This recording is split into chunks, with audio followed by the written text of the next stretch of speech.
Welcome back to Robots versus Vampires, the show where sci-fi and fantasy collide. I'm Adrian Smith, your host for another wild ride into the unknown. And I'm Julia Jones, your resident sci-fi fanatic, ready to help separate fact from fiction. As we unpack today's thrilling story, Yeah. So get this. we're about to enter a world where vampire hunters and futuristic tech exist side by side. Ever wonder what happens when those two worlds clash? That's what we're about to find out. From what I've seen, it's a question of who truly holds the power in a world where ancient creatures meet cutting-edge technology. But first, let's meet the players in this epic game. Okay. You've got the O'Connells, The O'Connells. a family of legendary vampire hunters. We're talking generations of slaying, staking, and all-around badassery. But the story really centers on Liam. the youngest brother. Now, Liam isn't your typical muscle-bound hunter. He's more comfortable hitting the books than wielding a stake. It's that classic brains over brawn setup, right? You know, the quiet one everyone underestimates until their knowledge saves the day. I think you're right. I'm already sensing those late nights in the library are going to be crucial for Liam's survival. You're spot on. Liam's a master strategist. He devours ancient texts, memorizes vampire weaknesses, and thinks 10 steps ahead. Wow. While his brothers rely on brute force, Liam's weapon of choice is knowledge. Which brings us to a hunt that goes horribly wrong. The turning point. Every good story needs a moment where everything changes. What happens on this fateful hunt? Well, it's supposed to be routine. Locate the nest, stake the vampire, collect the bounty, and head home. But this time, chaos erupts. The vampire they're tracking is far more powerful than they anticipated. In the mayhem, Liam, he gets bitten. A vampire hunter bitten by a vampire. Talk about a twist of fate. I bet the family is in complete panic mode right now. Absolutely. Yeah. They race back home, desperate to find a cure before Liam fully succumbs to the bite. Imagine the internal conflict. The very thing they've dedicated their lives to destroying is now threatening to consume one of their own. It's a race against time. Yeah. And the stakes couldn't be higher. Liam is fighting for his humanity, his very identity, against a transformation that could turn him into the monster his family hunts. I'm on the edge of my seat here. What do? Remember Uncle Finn, Uncle Finn. the one who always saw potential in Liam's bookish ways. He digs deep into the family archives and uncovers a risky, almost forgotten ritual. It's a long shot, but it's their only hope. This ritual has to be something extraordinary. What does it involve? Picture this. Yeah. Graveyard herbs gathered under the full moon's light, ancient incantations echoing through the night, and the most crucial element, the blood of another vampire, freely given. It's a potent mix of symbolism and sacrifice. Whoa, this is intense. Someone has to make a huge sacrifice here, not just physically, but emotionally. Who's willing to put themselves on the line for Liam? It's Patrick, Patrick. the eldest brother. He steps up without hesitation, declaring, "Better one of us than you lost entirely." Talk about brotherly love, right? That's a powerful moment. Patrick is essentially offering a part of himself to save Liam. It speaks volumes about the strength of their bond and the depth of their love. The ritual itself is agonizing. Liam is caught in this tug of war between his humanity and the monstrous hunger coursing through him. Every second feels like an eternity. I bet the tension is palpable. You can practically feel the struggle for control as Liam fights against the transformation. What happens when it's over? Is he cured? Dawn breaks, and the ritual ends. Liam is drained, weak, but the monstrous cravings have subsided. It seems like they've pulled off the impossible. What a relief. But you said seems like. Is there more to this story? Oh, there's always more to the story. Just as the family celebrates their victory, Uncle Finn approaches Liam, but not with relief on his face. He has this chilling smirk, and in his hand is a silver dagger. Wait, what? Uncle Finn? The one who found the ritual? This doesn't make sense. Why would he? Before Liam can even process what's happening, Finn plunges the dagger into Patrick's chest, uttering the words, "One monster down." This changes everything. Finn's betrayal is a total shock. What's his game here? Why sacrifice Patrick after saving Liam? Liam is devastated and confused. His brother lies dead, a victim of Finn's treachery.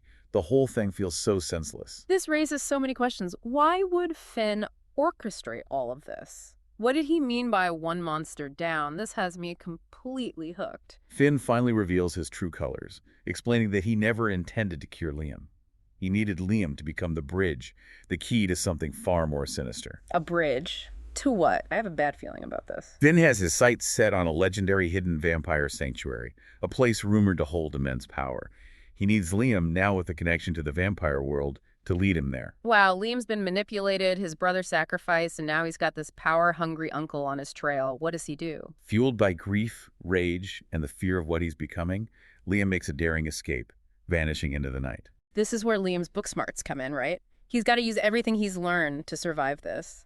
You're right on the money. Liam flees to the one place that's always been his sanctuary, the library. And within those dusty old books, he finds his only hope of survival. It's like poetry in motion. The hunter becomes the hunted, relying on his knowledge to outwit his pursuers. I'm dying to know what he finds in those books. What's his next move? In the next part, we'll delve deeper into Liam's escape and his desperate attempts to evade his family's grasp.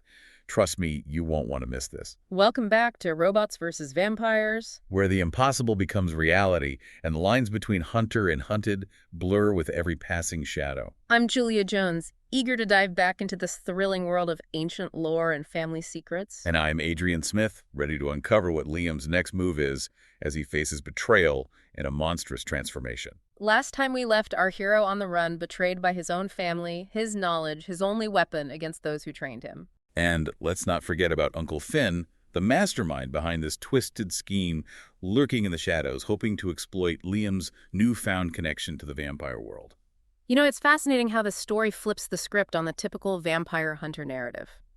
Liam isn't just fighting monsters, he's fighting against becoming one herself, all while evading the people he once trusted most. It's a classic conflict loyalty versus survival tradition versus change. And Liam's caught right in the middle, forced to question everything he thought he knew. So he's armed with his wits, those ancient texts, and a desperate need to stay one step ahead of his pursuers. What does he do with all that? Liam becomes a phantom, a whisper in the night. He uses his knowledge of vampire lore to anticipate his brother's moves, turning their strengths against them. It's like he's playing a deadly game of chess, using his intellect to outmaneuver his opponents. How does he actually evade them? Does he have any help? He's alone, but he's resourceful. Imagine this, a chase through moonlit forests. Liam leaving false trails, exploiting his knowledge of their heightened senses to misdirect them, using illusions to confuse their perception. It's almost poetic, isn't it? The hunter becoming the hunted, turning the very skills he learned from his family into tools for survival. He even utilizes his understanding of science and folklore, using their aversion to sunlight to create temporary safe havens, turning their weaknesses into his advantage. That's clever. It shows that Liam's knowledge isn't just theoretical. He can apply it in practical, life-saving ways. But remember, his brothers are formidable hunters themselves. They were trained by the same methods, sought the same secrets. They're relentless, closing in with every passing hour. It's a battle of strategy and instinct of tradition versus innovation. But I sense there's more to this chase than just survival. Is Liam trying to make a point? As the chase intensifies, Liam realizes something crucial. His family's obsession with hunting, with destroying vampires, has blinded them to a crucial truth. What truth? Are you saying there's more to vampires than meets the eye? Liam, as he experiences the pull of the vampire within himself, the conflicting desires, starts to see things from a different perspective. He's not just running from his family, he's running from a part of himself. And in that struggle, he's starting to question everything he's been taught. Instead of just evading his brothers, Liam begins leaving messages, clues, hoping to break through their conditioning. Is he trying to reason with them? To make them understand what he's going through? In a way, yes. Yeah. He's planting seeds of doubt, using their shared love of lore against them. He leaves coded messages referencing obscure passages from the very texts they studied together, hinting at alternative interpretations of vampire history. So he's appealing to their shared knowledge, their intellectual curiosity, hoping to spark a flicker of doubt about Finn's motives and the ruthlessness of their pursuit. And it's working. Some of the brothers begin to question Finn's agenda, the cruelty of their pursuit. A crack appears in their united front. That's what Liam needs, to divide and conquer, to sow discord among his pursuers. But Finn is a master manipulator. He preys on their fear, reminding them that Liam is becoming the very creature they've sworn to destroy, reinforcing their ingrained beliefs. It's a psychological battle as much as a physical one. Liam is fighting on two fronts, against his transformation and against the indoctrination that's shaped his family for generations. The time is running out. The ritual only suppressed the transformation. It didn't cure it.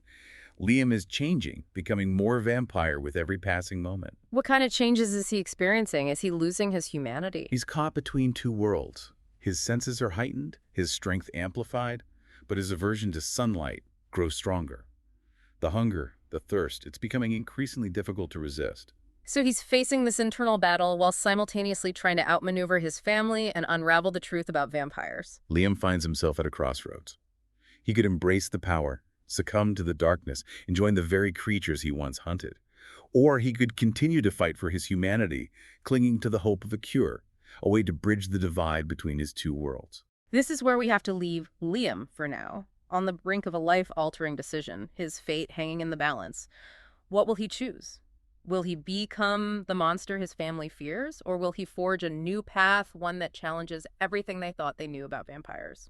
We'll find out the answer to that question and more when we return for the thrilling conclusion of this episode on robots versus vampires. Welcome back to Robots versus Vampires. It's time for the thrilling conclusion of our deep dive into Shadow's Heir. I'm Adrian Smith, and I'm really curious to see how Liam navigates this impossible situation. He's fighting for his humanity while being pursued by his own family. It's like a Greek tragedy with a supernatural twist. I'm Julia Jones, and I'm totally engrossed in this story.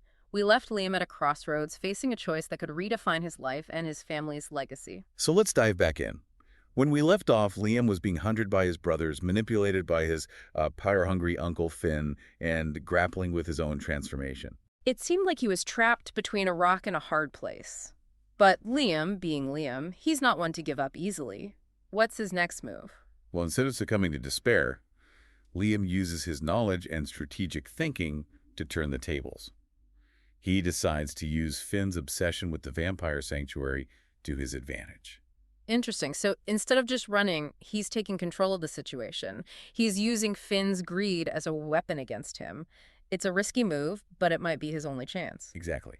He leads his brothers on a chase, but this time, he's not just trying to escape. He's leading them towards a trap, a place that could hold the key to everything. A trap? What kind of trap? And how did he even know where to find it? Remember those ancient texts he's always poring over? Liam's been studying them, not just for hiding spells, but for deeper knowledge about vampires, their origins, their true nature. He's been piecing together a hidden history that his family has ignored for generations. So he's not just trying to survive, he's trying to uncover the truth about vampires and maybe even find a way to break the curse that's afflicting him. It's a quest for knowledge as much as a fight for survival. Precisely. He leads them to an ancient ruin, a place of power rumored to be the entrance to the legendary vampire sanctuary. But it's not what Finn expects. What did he find? Some kind of ancient weapon? A secret ritual chamber? Not quite. It's a hidden library, a vast archive filled with scrolls, texts, and artifacts. A treasure trove of vampire history. This is where Liam reveals the truth, a truth that challenges everything Finn has taught them. This is what I love about stories like this. The hero's journey is also a journey of discovery. They're not just fighting external enemies, but also confronting ignorance and dogma. What's the truth that Liam uncovers? The texts tell a different story about the origin of vampires. They suggest that the first vampires weren't inherently evil, but rather victims of a powerful curse. A curse. So they weren't born monsters, but made into them. This completely reframes the entire vampire narrative. It's not about good versus evil, but about a tragic transformation. Exactly. The text suggests that the monstrous traits, the bloodlust, the aversion to sunlight, these are all symptoms of the curse, not innate characteristics. Liam argues that the cure isn't about suppressing the vampire, but about breaking the curse. That's a powerful revelation. It opens up the possibility of redemption, not just for Liam, but for all vampires. It suggests that they're not inherently evil, but trapped in a cycle of suffering. But breaking an ancient curse is no easy feat. The texts hint at a ritual, an incantation, but it requires something more than just herbs and blood. What else could it possibly need? Is there a missing ingredient? The ritual requires understanding, acceptance, a recognition of the shared humanity between vampire and hunter. It's about bridging the divide, seeing past the monstrous facade, and recognizing the suffering beneath. That's a beautiful message. It's about empathy, overcoming fear and prejudice, seeing the individual instead of the monster. Liam's journey is not just about personal survival, but about challenging the deeply ingrained beliefs that have fueled this conflict for centuries. Liam's brothers are torn. They're caught between the teachings of their family and the evidence presented by Liam. Finn, however, remains unconvinced. His lust for power blinds him to the possibility of empathy and understanding. Of course, Finn represents the rigid mindset, the unwillingness to change. He's so fixated on power and control that he can't see the truth right in front of him. A confrontation ensues. Liam, now embracing his enhanced abilities, stands against Finn, not with violence, but with knowledge, with compassion. He's fighting for his family's souls as much as for his own freedom. It's a battle of ideologies. The old way versus the new, fear versus empathy. Liam is a symbol of hope, a beacon of change in a world steeped in tradition and prejudice. The brothers witness this clash. They see Liam's strength, his resolve, his unwavering belief in a better way, and they begin to question everything they've been taught. It's a turning point. The family divided, their loyalties shattered, the seeds of doubt that Liam planted have taken root. In a moment of desperation, Finn attacks Liam. But Liam, using his knowledge of the ruins, triggers an ancient defense mechanism. The library protects itself, flooding the chamber with sunlight. Sunlight. The vampire's ultimate weakness, its poetic justice. Finn, undone by his own obsession, consumed by the very power he sought to control. With Finn gone, the remaining brothers are left to grapple with the truth. About vampires, about their family, and about themselves. What happens to them? Do they accept Liam? Do they try to break the curse? They've witnessed Liam's transformation, his bravery, and his unwavering commitment to his humanity. They agree to help him search for a way to break the curse, not just for him, but for all vampires. That's a powerful ending. It shows the transformative power of knowledge and empathy. It suggests that even the most ancient of conflicts can be resolved through understanding and compassion. And so, Liam's journey doesn't end here. It's the beginning of a new chapter, one where he seeks to bridge the divide between two worlds, to heal the wounds of the past, and perhaps to find a way to break the curse forever. This story leaves us with a sense of hope and possibility. It reminds us that even in the darkest of situations, there's always a chance for redemption, for change, for a better future. And that's it for our deep dive into Shadow's Heir on robots versus vampires. We'll be back tomorrow with another thrilling story where the realms of science fiction and fantasy collide. Until then, keep exploring, keep questioning, and keep those imaginations running wild. And remember, sometimes the greatest battles are fought not with weapons, but with knowledge, with empathy, and with the courage to embrace the unknown. We'll see you next time.